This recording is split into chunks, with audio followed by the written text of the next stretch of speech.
नगराध्यक्ष आमदार सुशोताताई विद्याधर महाले पाटील आपल्यासोबत आहेत। भारतीय जनता पार्टी आणि शिवसेना ही जी नैसर्गिक युती आहे, या नैसर्गिक युतीच्या आधारावरती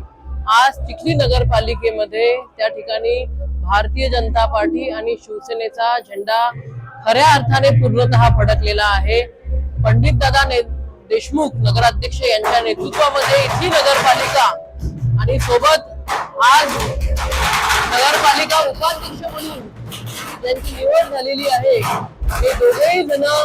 चिखलीतल्या गोरगरीब जनतेला न्याय देण्याचं काम या ठिकाणाहून करतील आणि सोबतच स्वीकृत म्हणून भारतीय जनता पार्टीचे शहराचे अध्यक्ष सागरजी पुरोहित आणि सोबतच सुरेंद्रजी ठाकूर यांची सुद्धा निवड झालेली आहे। त्यांना सुद्धा खूप मनापासून शुभेच्छा देतो आणि तसेच ही जी नगरपालिका आहे, ही नगरपालिका इथला प्रत्येक नगरसेवक सर्वसामान्य गोरगरीब जनतेसाठी या ठिकाणी रात्रंदिवस काम करेल, पारदर्शक पद्धतीने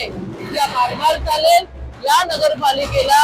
विकास कामाच्या माध्यमातून जो काही निधी कमी पडेल तो पूर्ण निधी आदरणीय मुख्यमंत्री देवेंद्रजी फडणवीस साहेब, उपमुख्यमंत्री आदरणीय एकनाथरावजी शिंदे साहेब आणि अजितदादा पवार साहेब यांच्या मार्गदर्शनामध्ये जो काही विकास निधी लागेल तो विकास निधी आणून या चिखलीकरांना नगरपालिकेच्या माध्यमातून न्याय देण्याचं काम हे पंडित दादा वैशालीताई आणि त्यांची संपूर्ण टीम त्या ठिकाणी यशस्वीरित्या